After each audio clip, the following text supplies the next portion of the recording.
Alléluia. Que le Seigneur vous bénisse. Amen. Ça va? Cette longueur dont on parlait tout à l'heure, dont notre sœur parlait, c'est peut-être aussi la chaleur qui entraîne ça. N'est-ce pas?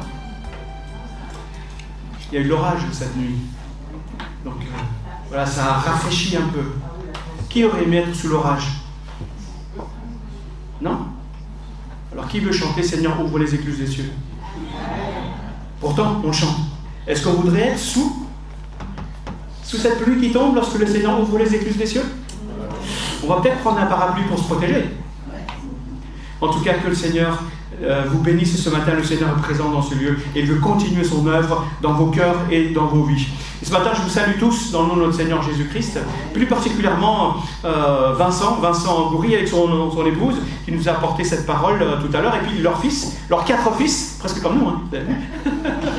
Donc Vincent, son épouse, s'occupent et sont en charge, et c'est le couple pastoral de l'église de Persan, pas très loin de chez nous. On se rencontre souvent dans les rencontres pastorales et puis dans les conventions de la FEPEF, puisqu'on fait partie de la même fédération.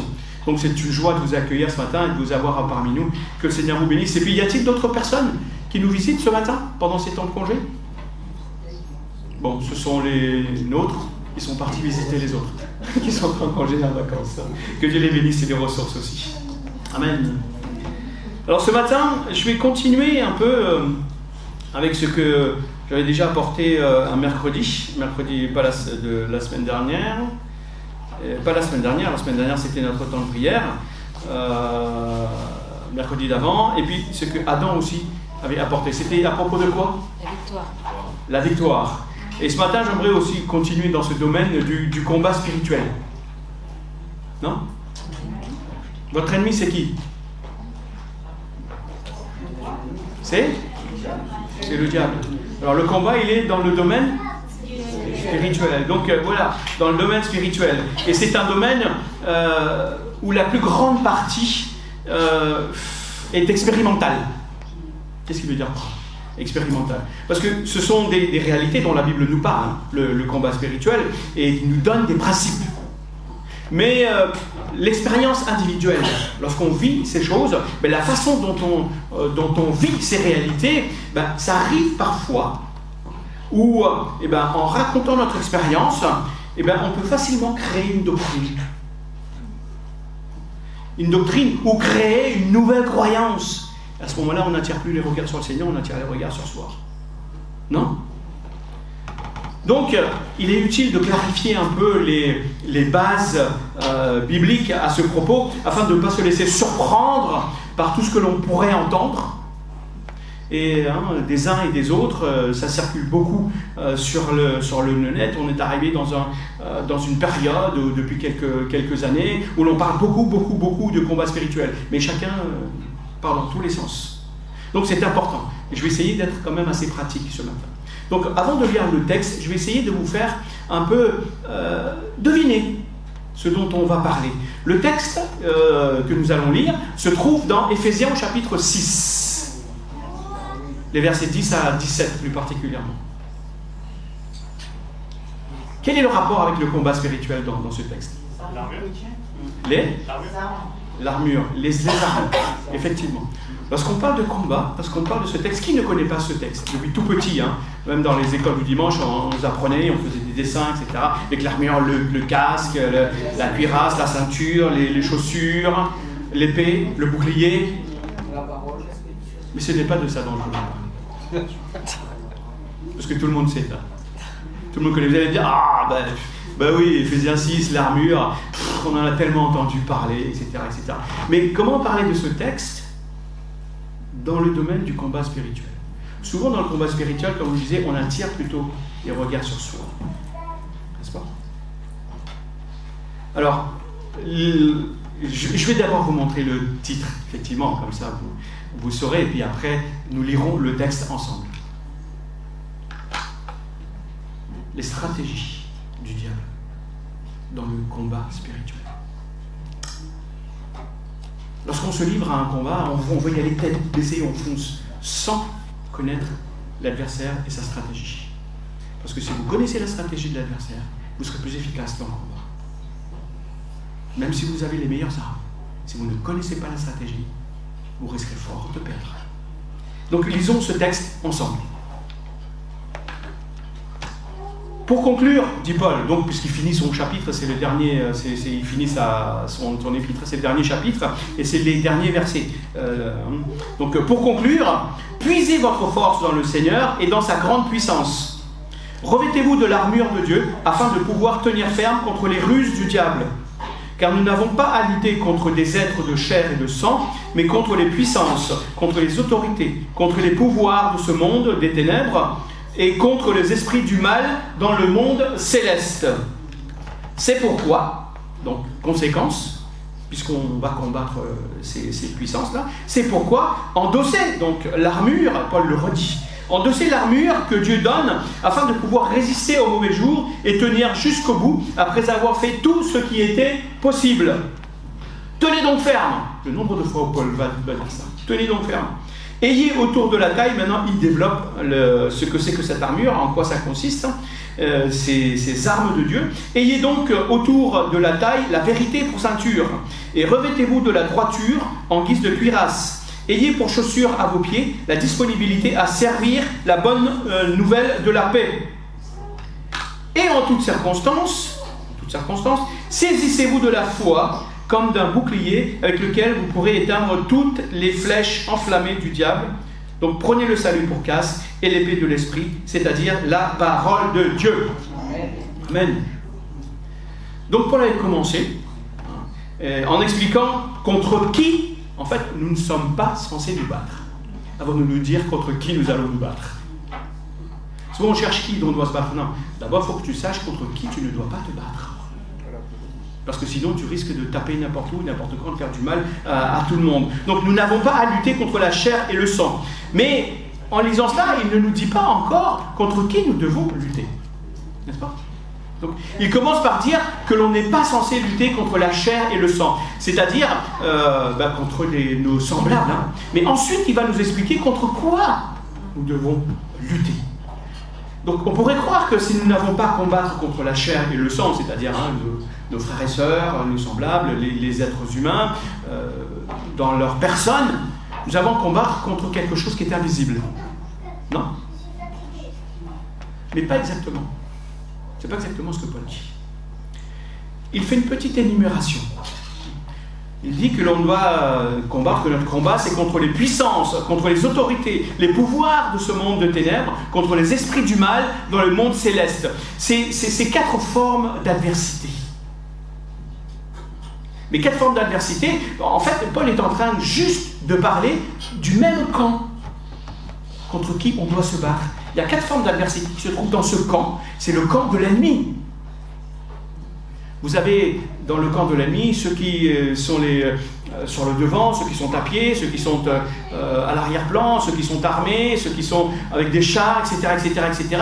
Mais même si ce passage n'a pas pour premier objectif de nous montrer les armes du diable, et de nous décrire, mais plutôt en nous décrivant l'armure, l'arme, les armes que Dieu nous a données et que nous utilisons pour nous protéger, que nous devons utiliser pour nous protéger, ça vous le savez, nous savons tous, et bien ce texte nous révèle en même temps les types de stratégies, les stratagèmes que l'ennemi utilise contre nous. En fait, quel type d'armes, lui, il va utiliser? Est-ce que vous les voyez, ces types d'armes? Regardez bien l'intention de Paul.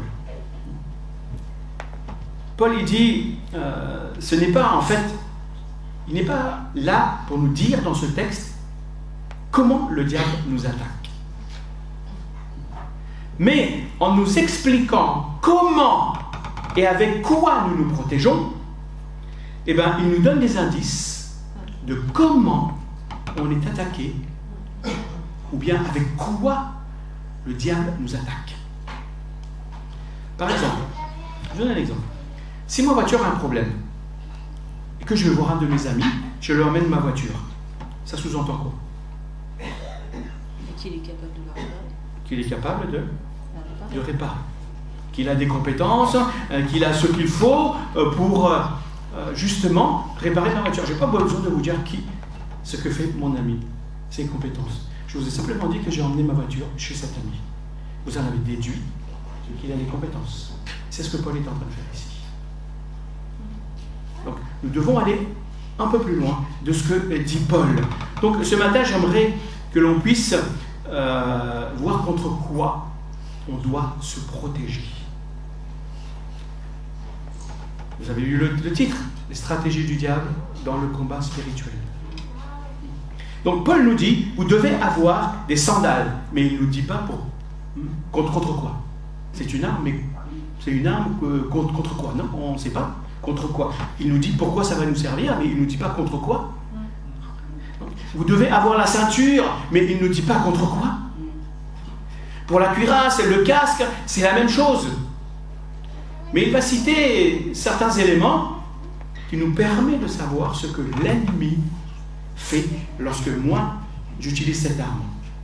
Ou plutôt, lorsque je dois utiliser cette arme, qu'est-ce que ça signifie de ce que l'ennemi est en train de faire? Il va citer par exemple le bouclier de la foi, contre lequel vont venir s'échouer certaines attaques. Donc nous utilisons le bouclier de la foi pour faire quoi?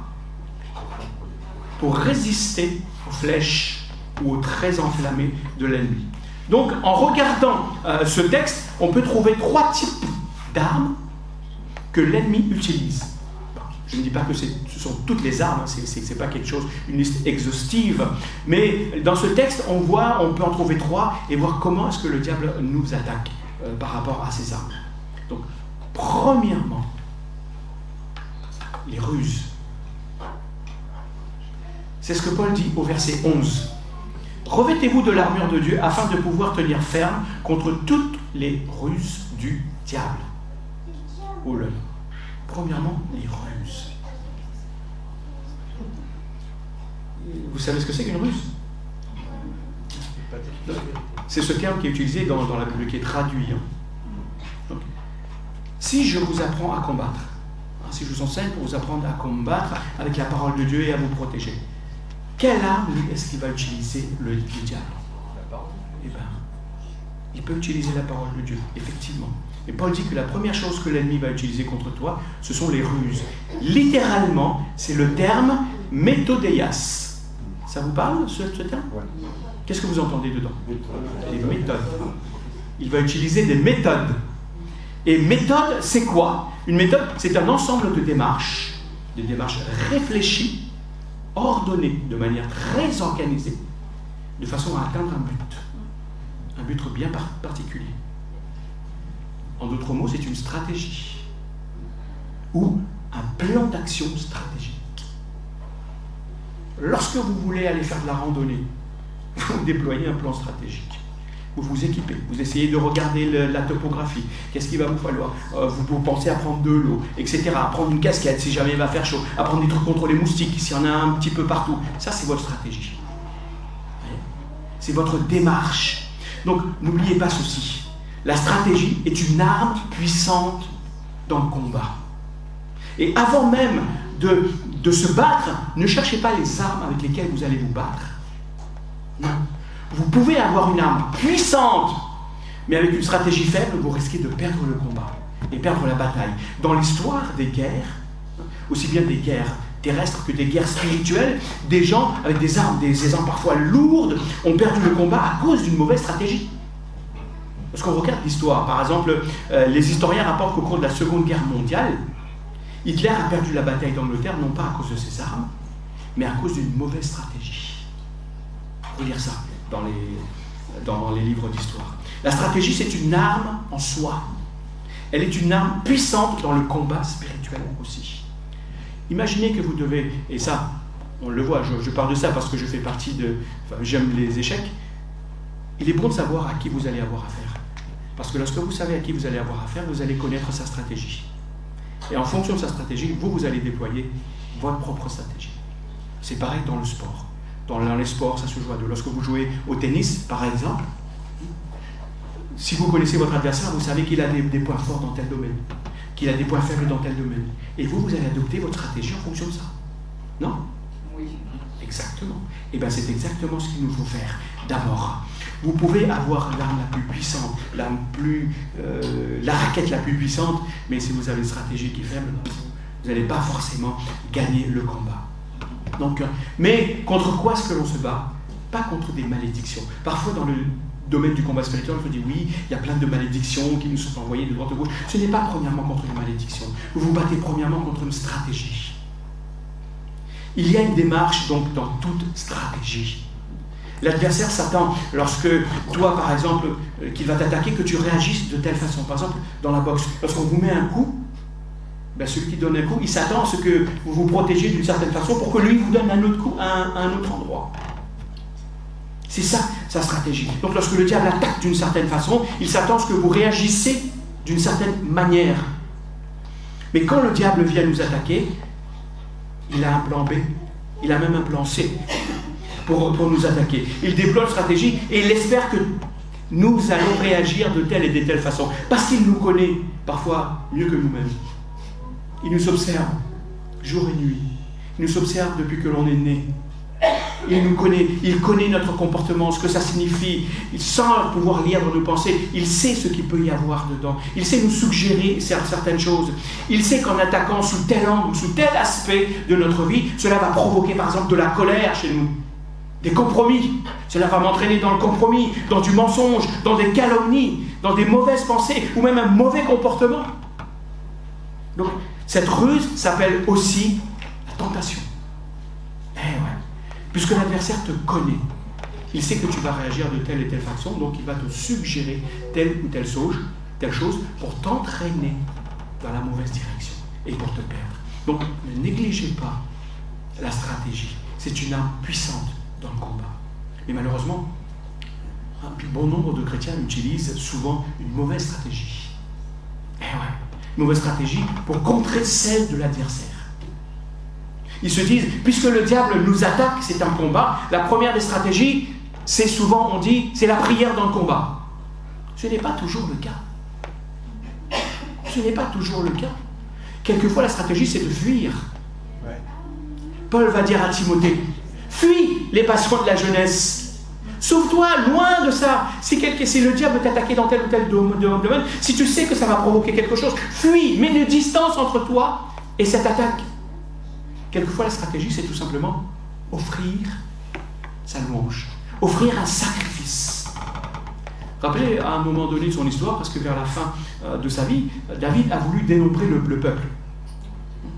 Satan lui a suggéré cela, de dénombrer le peuple, alors que Dieu l'avait défendu.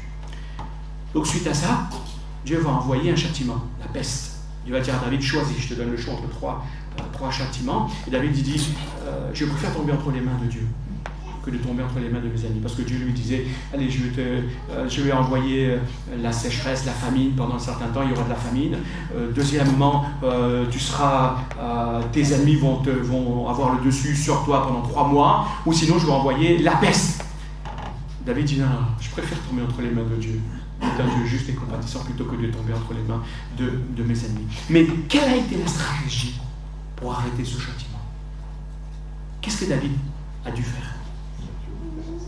Lorsque l'ange de la mort qui devait arriver et qu'il le voit à Jérusalem, qui s'approche de Jérusalem, donc David, l'Esprit lui parle à travers les prophètes et il va offrir un sacrifice. Il va offrir des holocaustes et des sacrifices de communion.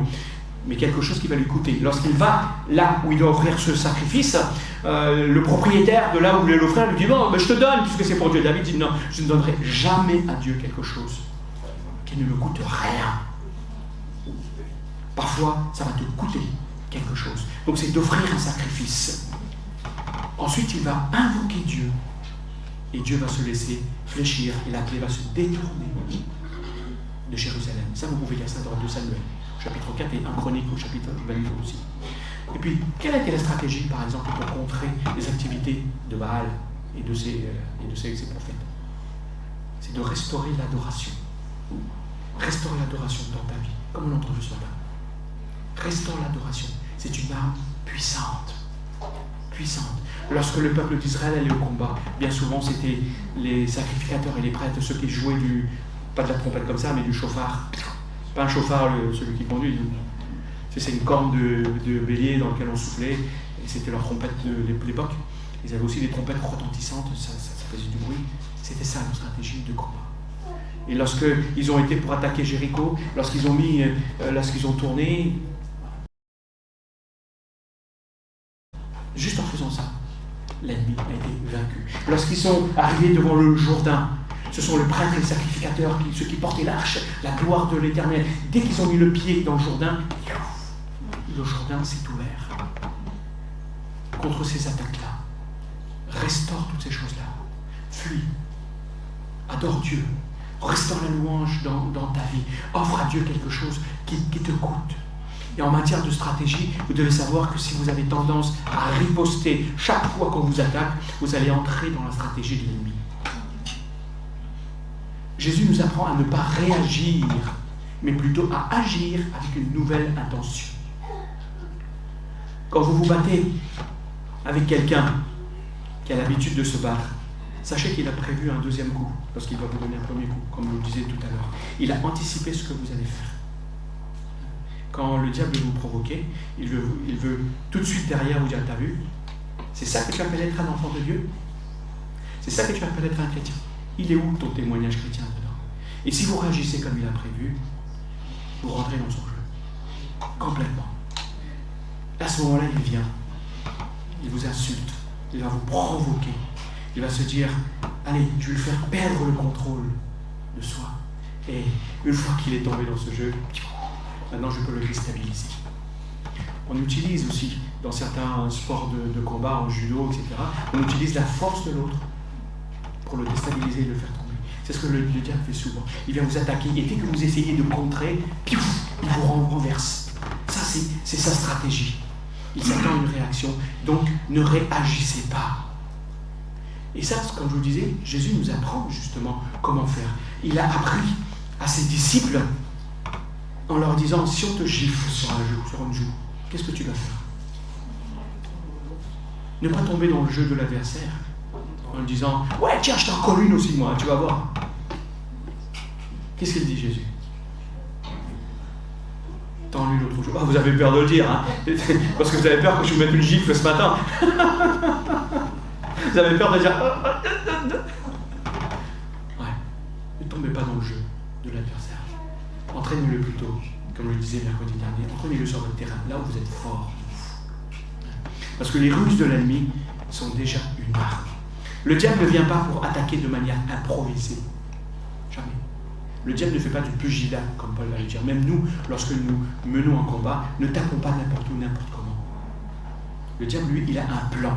Il va envoyer ses émissaires pour vous scruter, pour voir comment vous réagissez, pour attendre le moment. Il va commencer par des petites choses et en plus, il va déployer toute sa démarche, toute sa stratégie de façon très logique. C'est pourquoi il est bon dans le combat spirituel d'être un homme, d'être une femme spirituelle.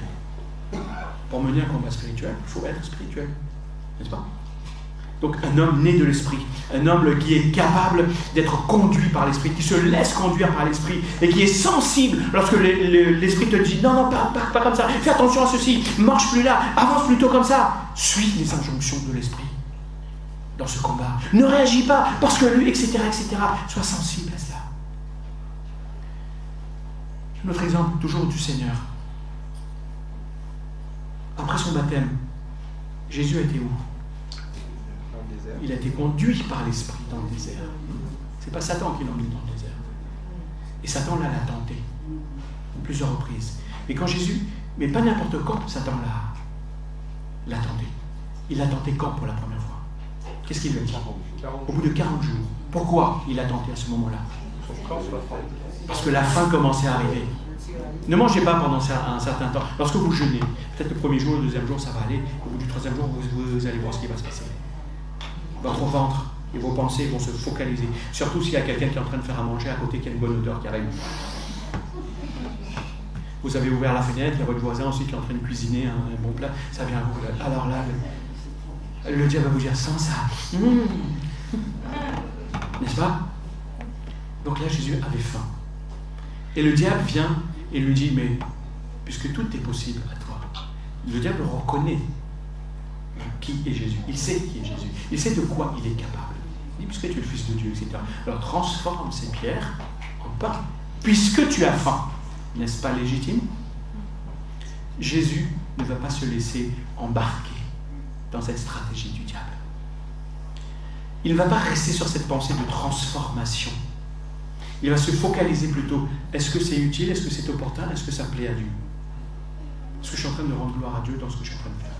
Est-ce que c'est utile? Est-ce que c'est opportun dans la situation où je suis en train de jeûner? Il va emmener plutôt le débat avec le diable. Il ne va pas débattre avec le diable, mais il va emmener dans sa réponse le niveau beaucoup plus haut. Le diable voulait le maintenir sur un plan terrestre. Tu as faim, change ça en pierre, change ces pierres en pain, et puis mange, satisfait tes besoins terrestres. Non, Jésus recentre les choses sur un plan spirituel. L'homme ne mangera pas de pain seulement, mais de toute parole qui sort de la bouche de Dieu. Il va utiliser la parole de Dieu. Donc, Jésus va revenir sur l'essence même de la question et sur ce vers quoi le diable veut l'entraîner, c'est-à-dire de l'adorer lui, de l'écouter et de l'adorer lui. Jésus va recentrer les choses sur l'adoration vers Dieu. C'est ça qui est essentiel. Jésus ne s'arrête pas, vous voyez, il ne prend pas en considération des choses de façon superficielle. La Bible dit qu'il répondait aux intentions des gens, non pas à leurs propos. Parce que derrière les propos, il y a une intention, il y a des motivations. Donc dans le combat spirituel, le diable vient toujours avec quelque chose de terrestre pour te tenter. Mais que Dieu nous fasse grâce, frères et sœurs, que Dieu nous fasse grâce de comprendre ses intentions. Les intentions qui sont généralement cachées derrière ce qui va nous faire miroiter et derrière les choses qui sont visibles, et que Dieu nous aide à être attentifs quand le Saint-Esprit nous parle et nous avertit. Parce que le Saint-Esprit qui vit en nous, il nous avertit toujours. Mais parfois nous sommes très peu sensibles. Alors, laissons-le faire. Deuxième arme que l'ennemi utilise, c'est Paul qui le dit au verset 16, qui va dire ceci: en toutes circonstances, saisissez-vous de la foi comme d'un bouclier avec lequel vous pourrez éteindre toutes les flèches enflammées du diable. Les flèches enflammées, ou dans certaines versions, vous avez peut-être les traits enflammés. La Bible nous montre clairement que dans le combat spirituel, donc dans ce combat contre l'ennemi, à certains moments, le diable va nous lancer des flèches enflammées à distance. C'est quoi ces flèches enflammées? Je ne sais pas, c'est pas comme une flèche normale. Vous avez déjà eu des flèches, si vous tirez comme ça. Par contre, si vous utilisez une flèche normale et que vous l'enflammez, avec la vitesse de déplacement de la flèche, ça va s'éteindre. Normalement, ces flèches-là ont une cage au bout dans laquelle il va mettre soit quelque chose de perméable qui sera imprégné de goudron et qui sera enflammé. Et que même lorsque la flèche est décochée et que ça va à une certaine vitesse, ça ne s'éteint pas. Et ça vous atteint. Et ça vous touche. Et ça vous touche comment? Donc dans ce combat spirituel, tes ennemis n'ont pas toujours besoin de te voir. Ils n'ont pas toujours besoin d'être à côté de toi. Ils restent loin de toi. Ils t'attaquent à distance. Quand je tire une flèche, je n'ai pas besoin d'être à côté de la personne. Ce n'est pas une arme de proximité. Donc le diable n'a pas besoin d'être dans ta maison. Il n'a pas besoin d'être chez toi pour pouvoir t'attaquer. Mais il va s'assurer que certaines choses viennent jusqu'à toi. Comme par exemple, certaines choses viennent à tes oreilles ou sous tes yeux. Alors fais attention. Ce n'est pas tout ce que tu entends dire de toi, tout ce que les gens rapportent à ton propos qui est vrai et dont tu dois tenir compte. Ce n'est pas tout ce que tu vois sous tes yeux qui doit rester imprégné dans tes pensées. Parfois, Satan veut que tu saches exactement ce que les gens disent du mal de toi. Pourquoi? Parce que son objectif, c'est de te faire mal. C'est pas de t'encenser. Alors ne donne pas de crédit à toutes sortes de commentaires et avis. Lorsque tu publies quelque chose sur Internet parfois, tu n'as pas que des avis favorables. N'est-ce pas?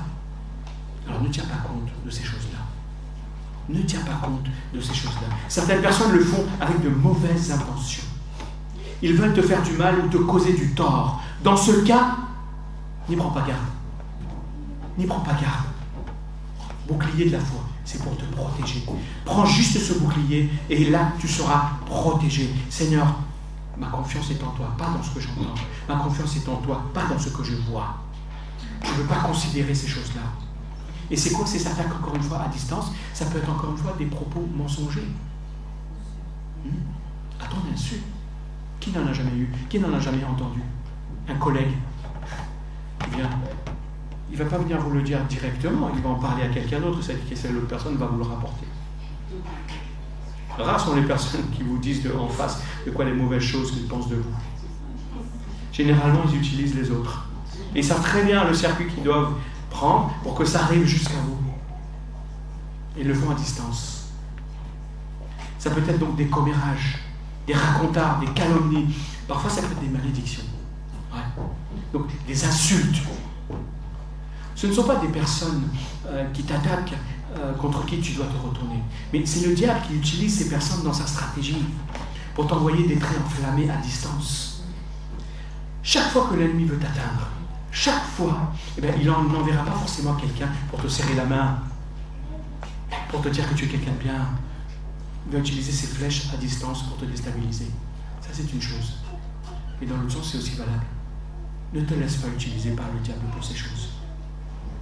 Préserve ton cœur. Préserve tes pensées. Le bouclier de la foi sert aussi dans ce sens-là.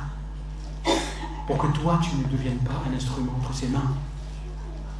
C'est souvent facile de se laisser remarquer. Quand vous êtes là dans une conversation, même à un moment donné, si vous êtes parmi des gens qui colportent les choses, si vous fréquentez ces gens, à un moment donné, vous serez affecté. Vous allez commencer à parler vous aussi de la même façon.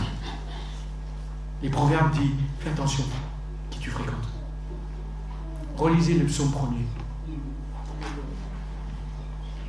Ne marche pas, ne t'arrête pas, ne t'assieds pas en compagnie de ces gens-là. Pourquoi? Parce qu'ils vont t'entraîner sur leur chemin. Il n'y a pas 5 chemins, il n'y en a même pas 3, il n'y en a que 2. Le chemin qui mène vers la vie ou le chemin qui mène vers la mort. Alors toi maintenant, Dieu t'a mis sur le chemin de la vie. Ne te laisse pas détourner. Affermis-toi par la foi. Nourris-toi de la parole de Dieu. Et que tes pensées soient nourries davantage de ça que des choses que tu peux entendre et des choses que tu peux voir. Que tes oreilles se nourrissent des choses qui plaisent à Dieu. Comme Paul va le dire, entretenez-vous par des psaumes, par des cantiques. Tout ça, c'est la parole de Dieu. À travers des chants, quand vous êtes chez vous dans la journée, mettez de la musique. Si vous sentez qu'il y a des choses des oppressions ou ce genre de choses, mettez de la musique. Lisez la parole de Dieu. Placez votre confiance davantage en Dieu. Donc voilà pour le deuxième arme. Mais le troisième, parmi les armes de l'ennemi, notre texte l'appelle quoi? C'est au verset 13. Bon, vous allez sortir votre truc, vous allez lire, etc. Alors, Paul dit ceci: c'est pourquoi endossez l'armure que Dieu nous donne afin de pouvoir résister aux mauvais jours et tenir jusqu'au bout après avoir fait tout ce qui était possible. Donc ce troisième arme, c'est quoi? Donc là, Paul l'appelle les mauvais jours. Puisque nous luttons contre les puissances, contre les autorités, contre les pouvoirs de ce monde des ténèbres. Attention, n'allez pas les provoquer, ils sont plus forts que nous. C'est lorsqu'on est avec Christ qu'on est plus fort. Contre tous ces esprits du mal, c'est-à-dire contre tout ce qui est mauvais, toutes ces forces spirituelles mauvaises. Qu'est-ce que l'on doit faire? Eh bien, on doit résister. Pourquoi? Parce qu'il va nous entraîner, on va connaître des mauvais jours. Paul dit simplement qu'il y a des moments, en fait, qui sont plus propices pour l'adversaire pour t'attaquer que pour toi. Il y a des saisons dans ta vie. Il y a des saisons que Paul, où peut-être tu passes par tu sens une lourdeur spirituelle dans ta vie, comme des oppressions spirituelles, comme plein d'autres choses qui te maintiennent vers le bas. Tu n'as plus cette joie, comme disait David, la joie de ton salut. Tu n'as plus. Et bien tout ça, ce sont des circonstances favorables pour le diable. Il va les utiliser. Ouais. Lorsque tu déprimes, lorsque tu es triste, lorsque tu es abattu. Tous ces éléments sont des temps favorables. Mais revenons à l'exemple de Jésus, toujours dans le désert. Lors de la 3e tentative maintenant, qu'est-ce qui s'est passé de Satan? Matthieu nous dit ceci: Jésus lui répondit, va-t'en, Satan, parce qu'il l'a mené la gloire. Il dit, si tu prosternes devant moi, je te donnerai la gloire de tout ça, parce qu'il savait que Jésus devait être élevé à avoir la gloire, mais il va lui montrer un autre chemin. Il dit, ouais, prosterne-toi devant moi, etc. Mais Jésus va lui répondre, va-t'en, Satan. Il ne faut pas discuter avec lui. Il ne faut pas argumenter avec Satan. Il faut lui donner des ordres. Tiens-toi, va-t'en. Sauve-toi, arrière de moi, Satan. Moi, j'appartiens à Dieu. Tu n'es plus mon chef, tu n'as plus aucune autorité sur moi. Tu n'as pas à me donner des ordres. Mes ordres, je les tiens de mon Seigneur, qui est Jésus-Christ aujourd'hui. Car il est écrit, dit Jésus, tu adoreras le Seigneur ton Dieu, et c'est à lui seul que tu rendras un culte. Réponds à Satan par les promesses de Dieu. Donc, et Luc, ça c'est Matthieu qui rapporte ça, et Luc, lui, en nous rapportant ce passage, Luc apporte cette précision en disant, après l'avoir tenté, après que le diable ait tenté Jésus de toutes ces manières, de toutes ces trois façons, le diable s'éloigna de lui jusqu'à un moment favorable. Il veut pas lâcher. Ouais. Ok, je te laisse tranquille. Sur ces 3 batailles-là, tu as gagné. T'inquiète. Il y a un moment où je suis patient, je vais attendre un moment favorable pour te rattaquer à nouveau. Est-ce que vous, en lisant les évangiles, est-ce que vous avez pu discerner d'autres moments favorables où le diable a attaqué Jésus?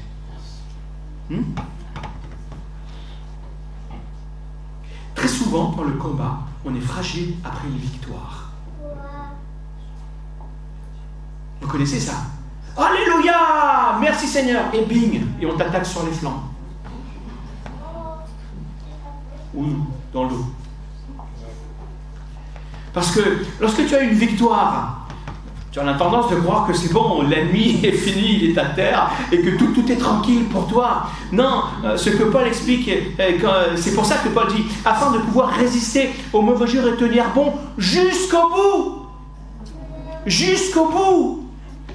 Après avoir tout surmonté. C'est pourquoi on est parfois étonné de constater qu'après avoir accompli de grandes choses, de très grands hommes de Dieu sont tombés bien bas.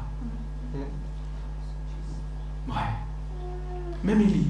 Vous vous rappelez? Ce gars qui est capable de faire descendre le feu du ciel. Il va être déprimé. Pourquoi? Pas parce que Jézabel veut le tuer. Si vous lisez bien le texte, Élie, lorsque Dieu va lui parler, il va l'exprimer 2 fois. Il va dire, parce que j'ai l'impression d'avoir raté ma mission. Tu m'avais demandé d'emmener ce peuple, d'amener le cœur de ce peuple vers toi. Mais comme tous les autres prophètes, j'ai raté ma mission. Voilà pourquoi je déprime. J'ai subi un échec. Donc, le diable va choisir ces moments-là. Le diable choisit toujours ces moments-là pour attaquer, où tu te sens le plus faible. Vous savez, le diable ne se bat jamais à la loyale. Jamais. Il ne va pas dire, bon, si tu respectes telle chose, moi je vais respecter telle chose. Il n'en a rien à faire des règles. Rien à faire. Il va choisir tes jours mauvais. Il va choisir les moments où tu es fatigué. Vous n'êtes jamais arrivé d'être fatigué? Et à ce moment-là, si on vient vous chercher, bing, ça part. N'est-ce pas? Vous vous tenez moins dans ces cas-là. Il va choisir des moments de distraction, où tu es plutôt distrait, tu as la tête ailleurs, etc. Là, il va pour t'attaquer. Tu ne verras pas venir l'attaque. Le diable ne va pas attendre que tu deviennes fort spirituellement, ou que tu sois suffisamment fort spirituellement, parce que lui, il est suffisamment fort pour pouvoir t'attaquer. Non, il va profiter de tes moments, parfois lorsque tu jeûnes, comme pour Jésus. Lorsqu'on jeûne, il y a un moment où l'on se sent fort spirituellement, et un moment où ça va redescendre. On va avoir l'impression d'être plus faible, avant que ça ne remonte spirituellement. À ce moment-là aussi, il peut t'attaquer. Tu sors d'un moment de combat spirituel où tu as remporté une victoire. À ce moment-là, tu vas être un petit peu épuisé. Et là, il va t'attaquer. Il va exploiter tout ce moment-là. Il va utiliser même les moments où Dieu va te faire passer dans un désert. Parce que c'est l'Esprit qui a conduit Jésus dans un désert. Pour le fortifier, pour être dans la présence de Dieu. Mais le diable va exploiter tous ces moments-là. Oui. Le diable utilise ces moments-là pour frapper. Parce qu'il sait que tu n'es plus sur tes gardes, tu as des moments faibles. Donc, si tu lui résistes, il attendra un autre moment, un moment favorable pour t'attaquer. Donc, est-ce que les gens ont vu, je vous disais, je vais vous parler d'autres moments favorables de Jésus. Il y en a d'autres. Lorsque les gens ont vu les miracles que Jésus avait accomplis, qu'est-ce qu'ils ont voulu faire? Ils ont voulu l'enlever pour le faire devenir roi. Ce n'est pas de cette façon-là qu'il devait devenir roi. Ce n'était pas le plan de Dieu. Ça aurait été simple.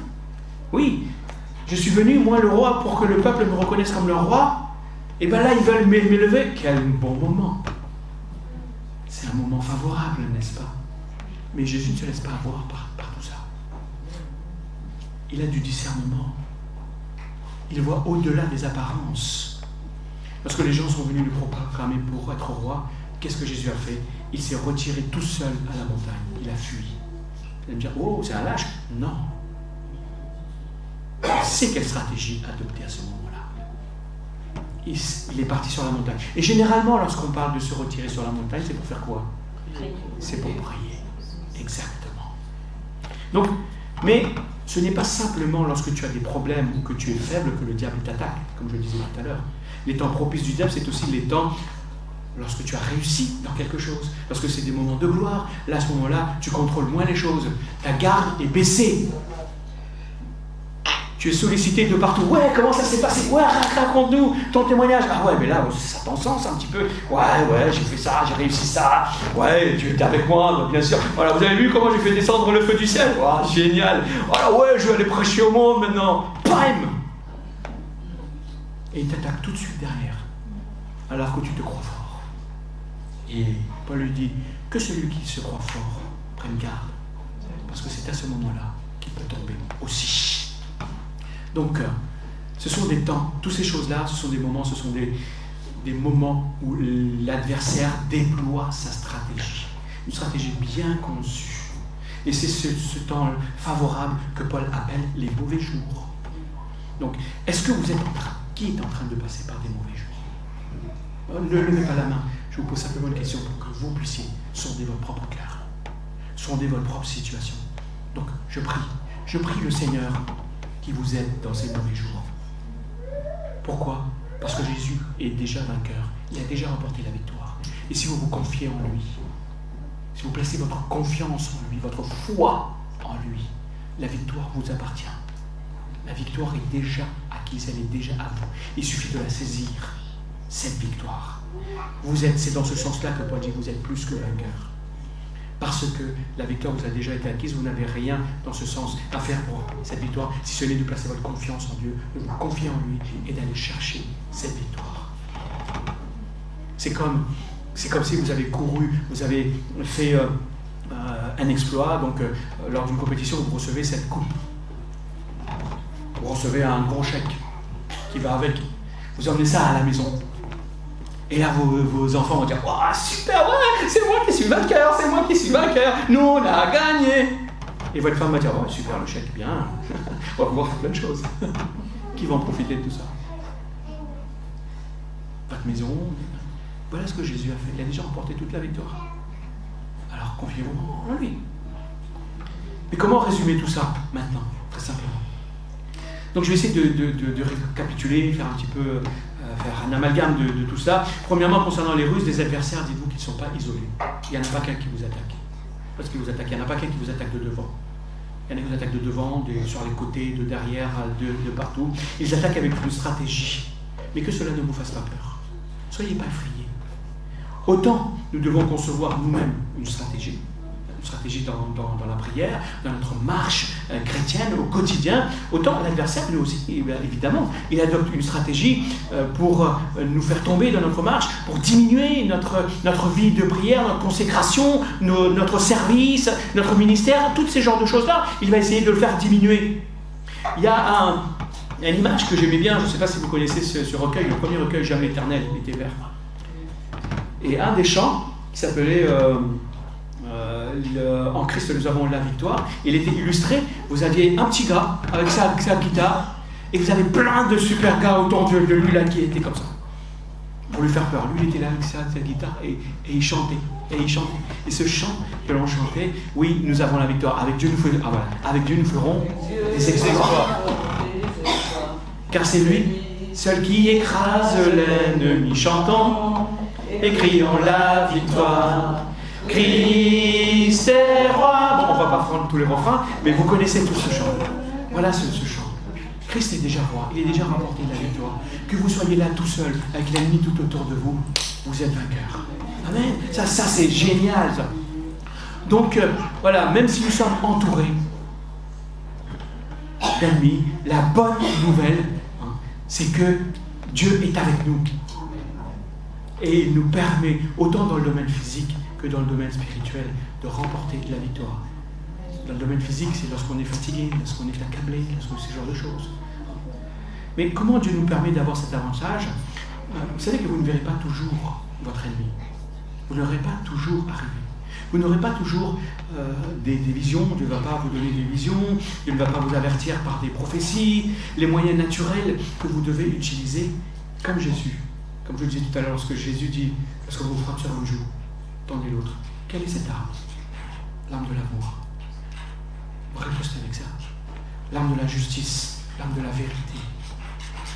Si vous pratiquez ça, et ces traits de caractère que vous retrouvez dans Galates, la bonté, la joie, la bienveillance, la maîtrise de soi, toutes ces choses-là, même quand l'adversaire veut vous piéger et que vous aurez l'impression qu'il vous a piégé, vous ne tomberez pas. Vous ressortirez vainqueur. Parce que souvent ce qui nous arrive, vous savez, c'est une suite logique de certains choix. Ça ne tombe pas sur la tête un coup comme ça, ce qui nous arrive. C'est une suite logique de plusieurs pas, de plusieurs choix qui nous entraînent petit à petit dans une direction. Les choix donc des personnes que tu fréquentes, que tu décides de fréquenter, les endroits où tu décides d'aller, te mettront souvent sous une forme ou sous une autre de tentation et mettra devant toi un chemin de perdition. Si tu évites d'aller dans certains endroits, tu ne seras pas tenté par ce qui s'y passe, ni par ce qui se trouve dans cet endroit, par ceux qui fréquentent cet endroit. Si tu n'aimes pas les armes à feu, je prends juste cet exemple, et que tu ne fréquentes pas ceux qui les possèdent, ceux qui possèdent des armes à feu, ben ça ne représente pas une tentation pour toi. Lorsque je parle de fréquenter, ce n'est pas simplement physique, tu peux les fréquenter aussi à travers les réseaux sociaux, n'est-ce pas? Aujourd'hui, on a cette facilité. Alors, fais attention à ce que tu fréquentes, avec qui tu te trouves. Parce que ces choses-là peuvent être des sources de tentation pour toi. Parce que, c'est quoi une tentation? Une tentation, c'est basé en fait sur l'imagination. Sur l'imagination de ce que cette chose peut produire comme sentiment et comme sensation pour toi. Quand quelqu'un a goûté à la drogue, ça lui a donné une sensation d'euphorie, de grandeur, de liberté. Et il va vouloir, dans sa tête, retrouver cette sensation. Donc à chaque fois qu'il sera en présence de gens ou de personnes qui proposent cela, ça devient une tentation, et puis ça ne deviendra même plus une tentation, ça deviendra une habitude. Pourquoi? Parce qu'il veut reproduire ces choses-là. Là, j'ai pris ces exemples-là, vous pouvez les multiplier dans quelques domaines que ce soit. On a tous notre terrain sur lequel le diable peut nous attaquer. Et plus tu as goûté à la chose, plus tu as le souvenir, justement, de cette sensation. Mais si les gens que tu fréquentes ne possèdent pas d'armes, etc., ou si tu ne vas pas trouver quelqu'un qui en possède, avec quoi le diable va te tenter? En tout cas, pas avec ça, pas avec ces choses-là. Mais si tes amis et les lieux que tu fréquentes utilisent ce genre de choses, et bien à ce moment-là, tu t'exposes toi-même. Le diable n'a pas besoin de venir t'attaquer. Tu te mets toi-même en situation. Tu ouvres des portes à l'adversaire afin qu'il puisse t'attaquer, t'envoyer des traits enflammés pour que tu te retrouves dans des mauvais jours à ce moment-là. Et là, tu le laisses rentrer dans ton cœur, dans tes pensées et dans ta vie. Et plus tu es entouré de ce genre de choses, plus tu fréquentes, plus tu vois, plus tu entends ces choses, plus tu fréquentes des gens qui sont facilement malléables par les pensées du monde, plus le diable va trouver des instruments potentiels et des occasions potentielles à utiliser pour te toucher. Est-ce que vous connaissez le film Matrix? Qui connaît cette trilogie et puis donc ce qui s'est passé par la suite? Levez la main que je regarde, ceux qui l'ont déjà vu, sinon... Bon, il va falloir que j'explique alors. Donc, c'est quoi cette série? Cette série raconte l'histoire, ne vous inquiétez pas, je ne vais pas vous spoiler non plus.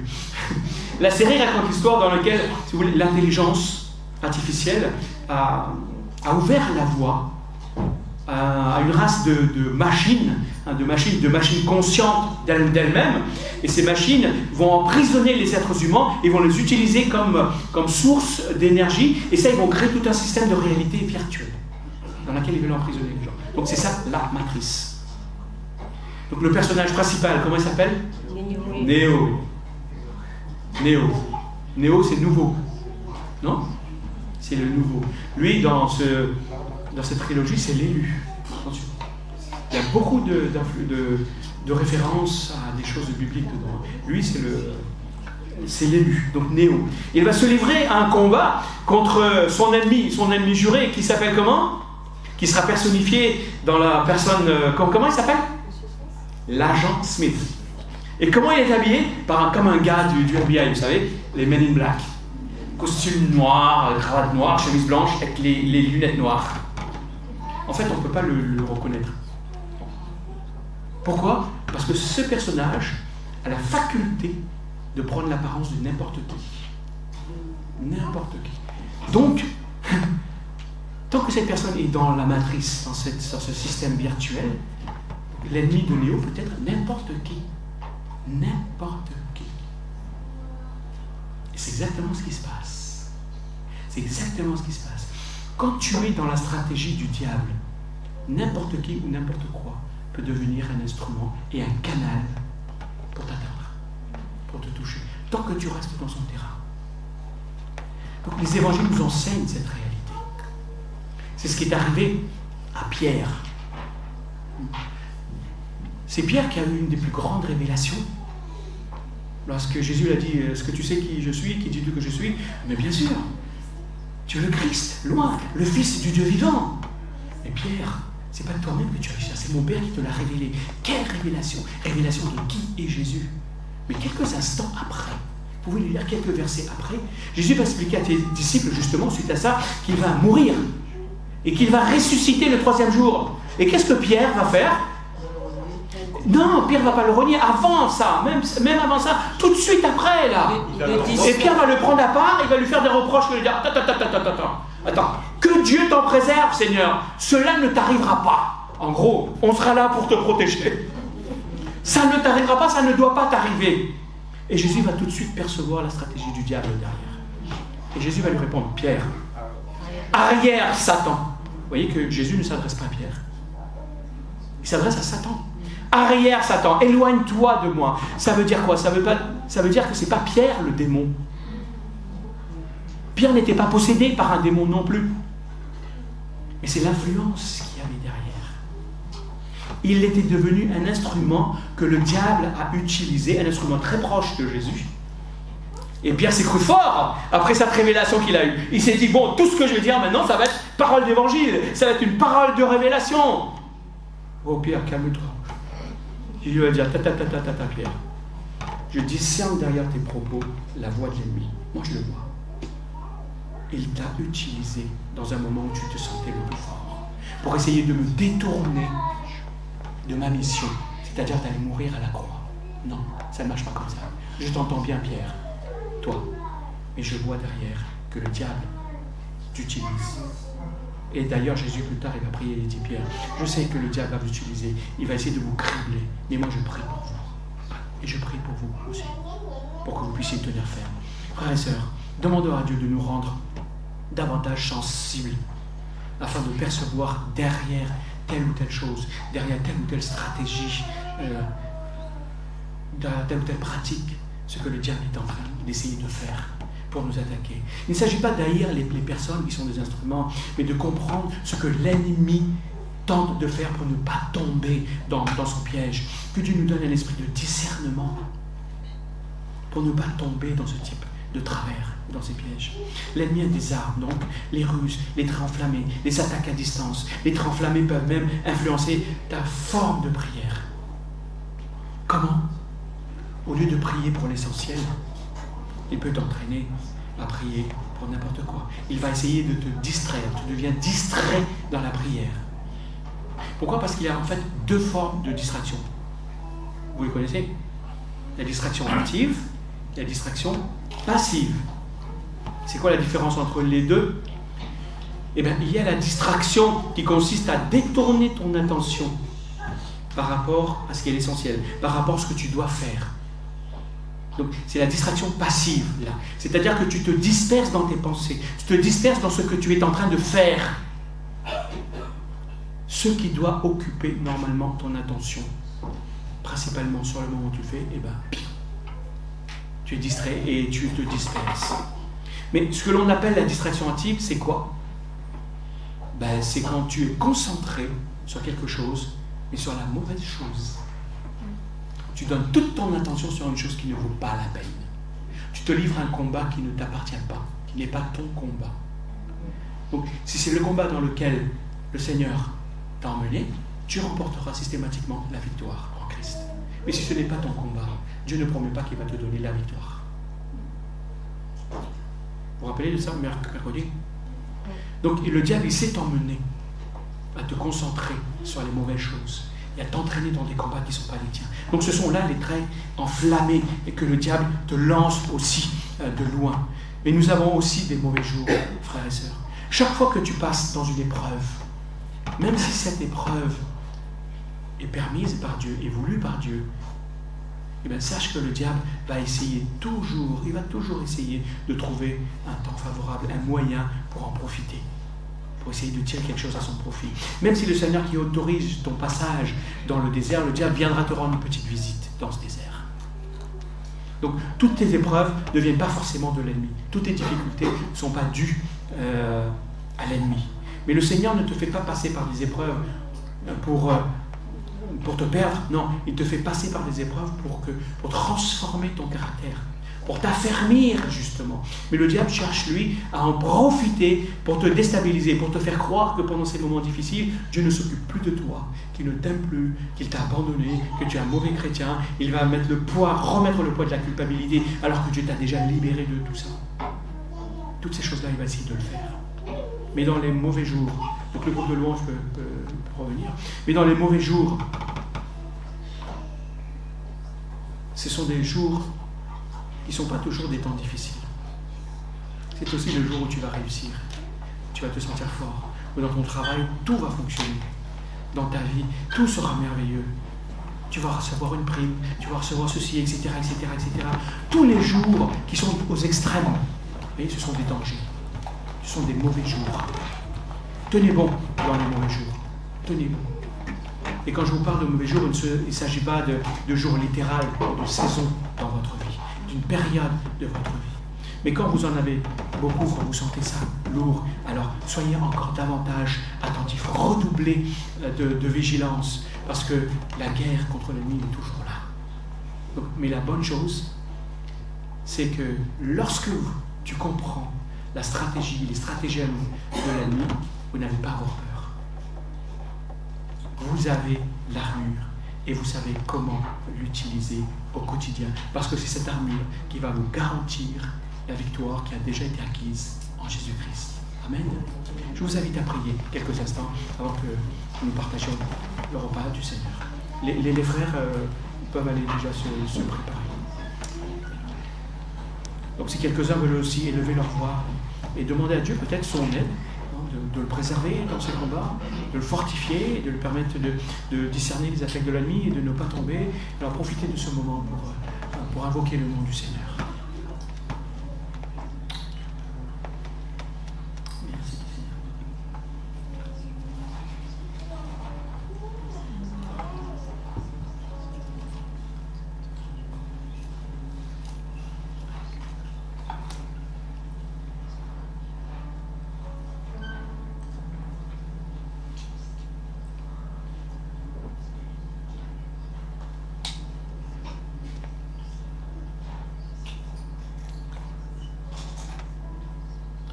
Seigneur, merci pour ta parole. Elle est la vérité. Elle nous dévoile les réalités spirituelles. Elle nous dévoile ce qu'il y a dans notre cœur, ce qu'il y a dans nos pensées, ce qu'il y a dans notre vie. Mais tu ne dévoiles pas les choses pour les mettre au grand jour, pour que nous soyons culpabilisés ou accablés. Ce que tu nous montres, ce sont les stratégies de l'adversaire afin que nous puissions tenir ferme. Jusqu'au bout. Et pour ça, tu nous as donné des armes. Est-ce que nous nous sentons faibles contre les ruses de l'adversaire, contre ces traits enflammés, contre ces flèches qui nous lancent de loin, contre ces mauvais jours que nous pouvons traverser et qui se sont des temps favorables pour lui? C'est notre refuge est en toi. Notre refuge est en toi. Notre abri est en toi, Seigneur Jésus. Tu es un abri sûr et certain. Et nous voulons te dire que notre confiance se trouve en toi et en toi seul. Non pas dans nos capacités à lutter, non pas dans les circonstances, dans notre réussite, dans notre force, dans notre intelligence, dans les moyens que nous pouvons avoir, même dans les moyens que tu nous donnes, notre foi se trouve en toi, Seigneur Jésus, en toi seul. Car toi seul est digne, car toi seul est la vérité, car tu ne mens pas. Tu as promis que tu serais tous les jours avec nous. Tu n'as pas dit que tu serais avec nous dans certaines circonstances et pas dans d'autres. Tu as dit que tu serais avec nous tous les jours.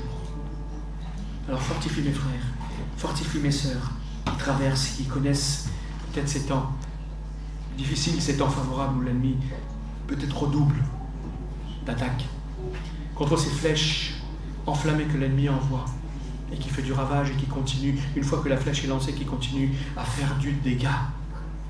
Seigneur, contre toutes ces ruses que l'adversaire utilise et qui parfois il utilise nos proches ou peut-être même les personnes au loin pour nous atteindre. Seigneur, notre refuge est en toi. Merci pour cette armure que tu nous as donnée. Et apprends-nous à les utiliser de façon efficace, jour après jour, afin que nous puissions, comme Paul il nous le dit, afin que nous puissions tenir ferme dans ce combat, jusqu'à ce que tu reviennes nous chercher. Jusqu'au bout, c'est jusqu'à ce que tu reviennes nous chercher, Seigneur Jésus. Alors à toi devienne la gloire, à toi la gloire dans nos vies. Merci pour les victoires que tu nous as données, Seigneur Jésus-Christ. Merci pour la victoire de la croix. Oui, le diable et tous ceux qui étaient tes ennemis ont cru qu'ils t'avaient vaincu en te clouant sur la croix. Mais c'était le Seigneur, la victoire qui commençait. C'était la victoire parce que tu prenais le prix de notre condamnation. Tu prenais notre condamnation sur tes épaules et tu payais le prix. On croyait en te mettant dans le tombeau que tout était fini et que tu allais rester là, que ton corps allait pourrir. Mais tu as montré que tu étais le Dieu de la vie. Tu as été ressuscité et tu es revenu à la vie et tu as continué, Seigneur, à répandre ta grâce. Et tu as donné ton esprit afin que ton œuvre puisse continuer dans notre vie. Et aujourd'hui, tu es assis à la droite du Père. Père, nous voulons en prenant ce pain et ce vin, nous souvenir que tu as remporté la victoire pour l'éternité. Et que cette victoire, nous pouvons continuer à vivre de cette victoire aujourd'hui. C'est quelque chose que tu as accompli. Mais cette victoire, nous la vivrons de façon pleine et définitive lorsque nous serons avec toi dans le ciel. Mais aujourd'hui, c'est déjà effectif dans nos combats au quotidien.